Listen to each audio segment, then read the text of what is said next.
কোনো ম্যাট্রিক্সের তুমি যদি বাম থেকে ডান দিকে যাও, খেয়াল করো, বাম থেকে ডানে যাও,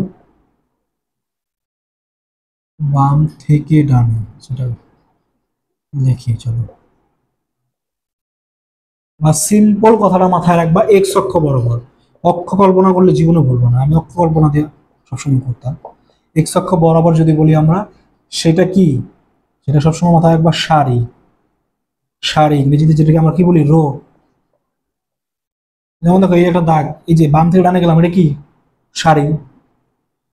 উপর থেকে নিচে যদি যাও,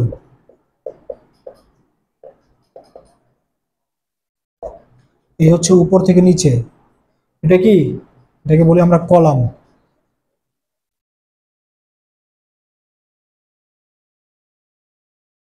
এই হচ্ছে কলাম।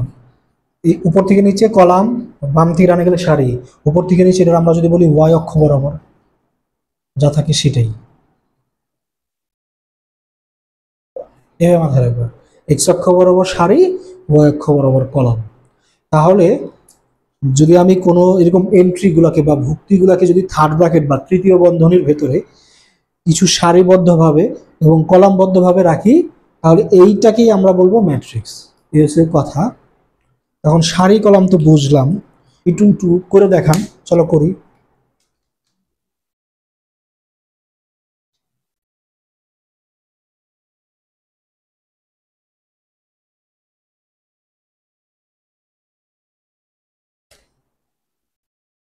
মনে করো এই একটা ম্যাট্রিক্স, এ কি, একটা ম্যাট্রিক্স। এই ম্যাট্রিক্সে মনে করো লিখলাম এরকম 1 2 3 4 5 6। প্রথম কথা দেখো, এখানে ভুক্তি কয়টা, ধরো 6টা কিন্তু। এখন তুমি, তোমার যদি আমি জিজ্ঞেস করি যে কোনটার কি, মানে এখানে সারি কোনটা কলাম কোনটা, বা সারি কয়টা বা কলাম কয়টা, সেটা কিভাবে বলবা তুমি? এখানে আমরা বলবো সারি হচ্ছে 2টি, কলাম হচ্ছে 3টি। এখন কথা হচ্ছে তুমি বলবা কিভাবে সারি 2টা কলাম 3টা।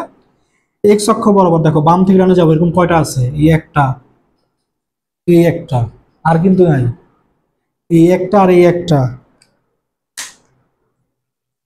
এই দেখো, এটা হচ্ছে এক্স অক্ষ বরাবর যদি কল্পনা করো, এটা এক্স অক্ষ বরাবর কল্পনা করো, তাহলে কয়টা আছে, একটা দুইটা, তাহলে আসলে সারি, বা যেটা আমরা রো বলি, আর দ্বারা প্রকাশ করি, সেটা কত, 2। কলাম কয়টা আছে বলো, কলাম কি, উপর থেকে নিচে বা ওয়াই অক্ষ বরাবর হিসাব করি চলো। এই দেখো, একটা দুইটা তিনটা, তাহলে কয়টা?